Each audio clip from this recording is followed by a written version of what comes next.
Welcome back to the deep dive. So today we are looking at probably the hottest sector in the market, but we're coming at it from a bit of a weird angle. Mhm. Usually when we talk about this AI boom, we're obsessing over the models, GPT-4, Gemini, Claude. We're looking at the applications. Sure. But today we are looking at the bottleneck, the invisible wall that the entire industry is just slamming into at full speed. It is the single biggest constraint in technology right Yeah. now. And frankly, it's not something software can fix. Right. We're talking about the plumbing, the actual physical infrastructure. Yeah. Because everyone wants to run these huge AI workloads. But the question that nobody seems to have a good answer for is where? Where do you actually put the brain? Exactly. And the assumption, I mean, it's a lazy assumption really is, oh, just put it in the cloud. Right. As if the cloud is this, infinite magical bucket that can hold anything. If you talk to anyone trying to train a large language model right now, they will tell you the cloud is full. It's full. Or at least the parts of it that really matter are full. And that scarcity, that's created a whole new market dynamic. We're seeing a split. Mm-hmm. On one side, you've got the cloud giants, Amazon, Alphabet, Microsoft, the incumbents. But on the other side, there's this new breed of player emerging specifically to solve this one problem, the AI cloud specialists. It's a classic disruption story, really. Can the generalist giants pivot fast enough? Or are these hyper-specialized upstarts just going to eat their lunch? And to answer that, we're doing a deep dive today on Nebius Group, ticker symbol NBIS.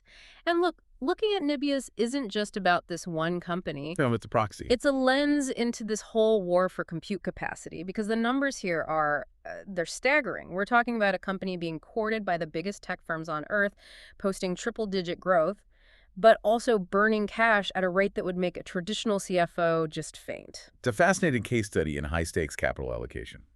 So let's start with the landscape. You mentioned that lazy assumption that companies just use AWS or Google Cloud. I'm going to play devil's advocate for a second. Amazon has, virtually infinite cash. Google literally invented the transformer model.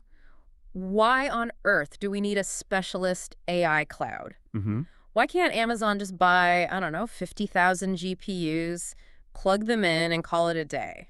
That is the multi-billion-dollar question. And the answer, it really lies in the architecture. The architecture. You have to remember what AWS and Google Cloud were built for. Originally, they were designed for the web era. Okay. They're optimized for CPU-based task-serving web pages, running databases, handling millions of tiny, discrete requests. Their whole architecture is built around virtualization and sharding. Sharding, like breaking things up. Exactly. Breaking things into small pieces and scattering them across a data center to make sure there's redundancy. Right, so if one server dies, my Netflix stream doesn't crash? Precisely. But AI workloads, specifically training large models, they are the exact opposite of that. How so? They don't want sharding. They want clustering. You need thousands of GPUs acting as a single massive supercomputer. They need to be talking to each other constantly with near zero latency. So it's a physics problem. It is. It is a physics problem. If you take a legacy data center, one designed for web hosting, and you try to shove an H100 GPU cluster into it, you run into immediate issues. Like what? Well, first, the networking isn't fast enough. You need InfiniBand, not standard Ethernet. Second, this is the big one, the power density. A standard server rack might draw, 5, maybe 10 kilowatts of power? Okay. An Nvidia H100 cluster rack, you're looking at 40, 50, maybe even 100 kilowatts per rack. Wow. You'd melt the cables. You would melt the cables, you blow the fuses, and the cooling systems just couldn't keep up.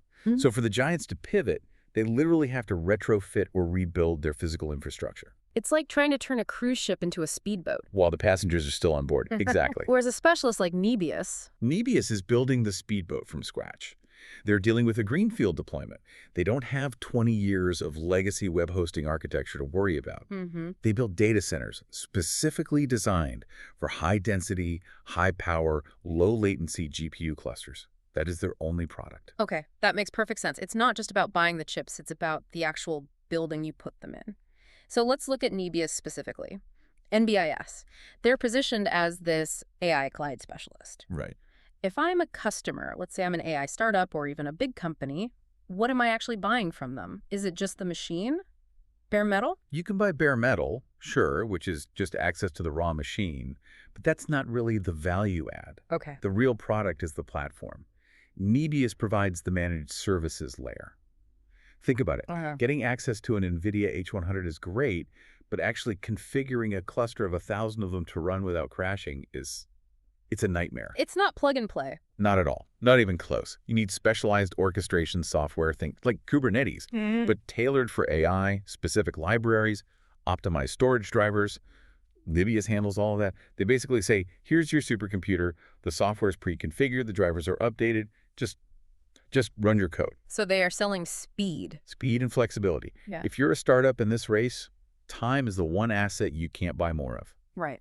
If AWS tells you get on the waiting list, we can spin you up in 6 months, you're dead. Nebius says, we have capacity and our stack is ready now. That's why they can charge a premium, and that is why they're winning deals. Let's ground this in the financial reality of the company then, because winning deals sounds great, but we need to look at the scale. Nebius is not some garage operation. No, not at all. They're a significant mid-cap player. Right. Market cap is hovering around $25 billion. The stock price was recently around $98, but the volatility, the beta on this thing must be insane. I'm looking at the 52-week range. A low of $18.31, a high of $141.10. Which is pretty typical for this phase of the industry. But hold on, an 8x swing, that's almost crypto-level volatility. What is the market struggling to figure out here? The market is trying to price a completely new asset class. Investors know that compute is the new oil. Okay. But they don't know who the standard oil is going to be yet. When the stock was at 18, the market was treating Nebius like a risky spec play. At 141, they were pricing in total domination. The reality, it settles somewhere in between, but that volatility reflects the uncertainty of the timeline. Everyone knows the growth is coming, they just don't know how bumpy the road is going to be. Well, let's talk about that growth. The source material highlights triple-digit revenue growth in the recent quarter. I mean, that's the kind of number that gets Wall Street salivating. Absolutely. But they also highlight a massive risk factor, a bottleneck. The good problem to have. Right. Nebius explicitly stated that demand for their capacity exceeded supply. They literally cannot build the racks fast enough to take people's money. And that is the double-edged sword of hardware. In software, if 1 million people want your app, you just spit up a few virtual instances. Scaling is almost free. Yeah. In this business, scaling means pouring concrete, shipping steel, and installing copper. It is capital intensive and it is slow. The risk for Nebius isn't that nobody wants the product. The risk is that by the time they build the data center, the customer's moved on to someone who built it faster. And this brings us to the number that I think is going to freak a lot of casual observers out. We have to talk about the margins. I had a feeling you were going to go there. I have to. The data lists the gross margin at negative 1,312%. Yeah. Negative 1,300%. If I'm a traditional value investor looking at a P&L sheet, I'm running for the hills. I'm seeing a company that spends $13 to make $1. What is going on here? You have to look at the difference between capital expenditure CapEx and operating expenditure, or OpEx. And you have to understand the time lag. Okay, break that down for me. Nebius is in a massive build-out phase. They are buying thousands of Nvidia GPUs right now. These are assets that cost tens of thousands of dollars a piece. They're building the physical data centers.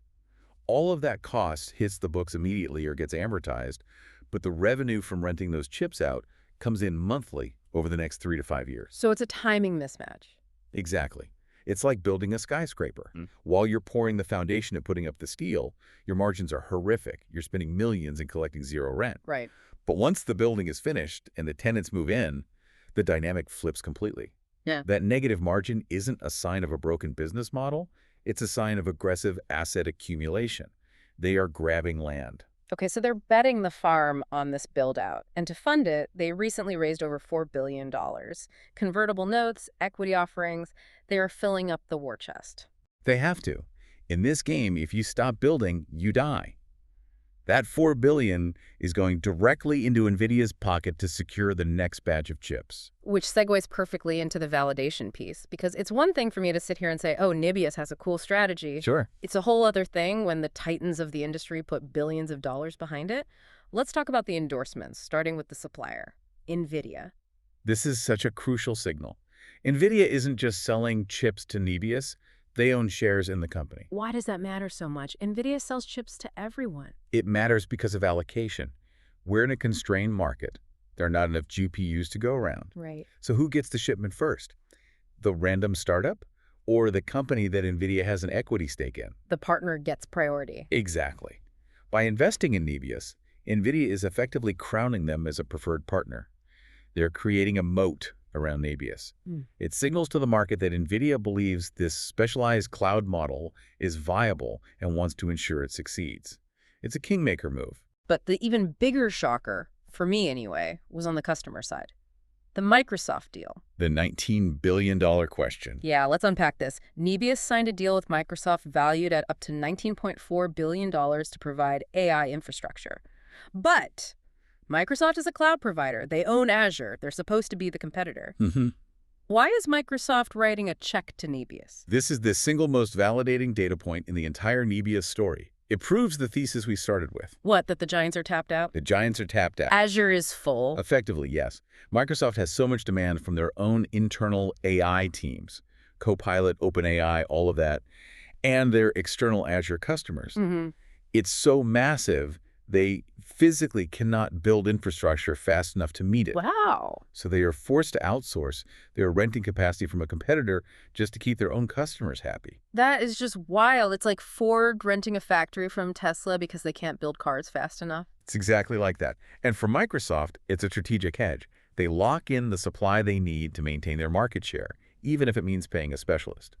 For Nebius, it's proof that their speedboat is faster than Microsoft's cruise ship. And then there's the Meta deal. Right, the Facebook parent company. Another massive win, $3 billion deal. But there was a detail in the source material about this deal that I found almost haunting. It said the deal size was capped. Yeah.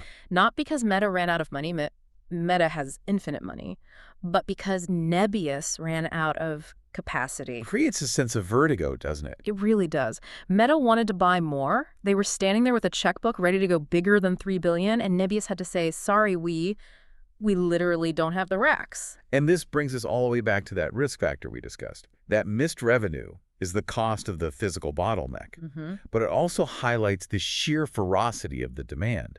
If Nebius had had double the capacity, they would have had double the revenue from that one deal alone. So, tying this all together, we have a market that is fundamentally supply constrained. We have a technical shift from CPU to GPU that disadvantages the incumbents like Amazon and Google. We have a specialist, Nebius, aggressively raising capital to build this new architecture. And we have the market leaders, Microsoft, Meta, Nvidia, effectively funding the specialist because they are desperate for the product. That is the bull case in a nutshell. But play the bear case for me for a second. What kills this company? Two things, I think. Execution and commoditization. First, execution. Building data centers is hard. Right. If they face delays, power grid issues, or regulatory hurdles, that cash burn becomes a death spiral. Second, over the long term, say 5 to 10 years, the giants will eventually catch up. Amazon will retrofit its data centers. Google will build its own custom silicon. Eventually, compute might become a commodity again. Okay. Nebius has a window of opportunity, maybe a decade, to establish themselves as the dominant specialist. If they miss that window, they get crushed. So they have to run fast while the window is open. They have to sprint. This entire deep dive has sort of shifted how I think about the AI revolution. We tend to frame it as this battle of algorithms, who has the smartest code. But it sounds like the real war is just logistics. It's industrial policy, it's energy, it's real estate. It's shockingly physical. And that leads me to a final thought I want to leave everyone with. We just talked about how Meta, one of the most powerful companies in human history, was capped at a $3 billion deal because a provider ran out of space. Right. If Meta is waiting in line, what is happening to everyone else? Yeah. How much invisible innovation is dying on the vine right now? That's the tragic part of this whole bottleneck. We assume the best ideas win. But right now, it feels like only the ideas with a GPU allocation can win. How many startups, how many medical breakthroughs, how many scientific discoveries are currently stalled at 99% complete simply because they can't get a server rack to open up? It suggests that infrastructure, not just intellect, is the true ceiling of the AI revolution. A sobering thought to end on. The future is being written, but only as fast as we can pour the concrete. Thanks for listening to The Deep Dive. We'll see you next time. Keep digging.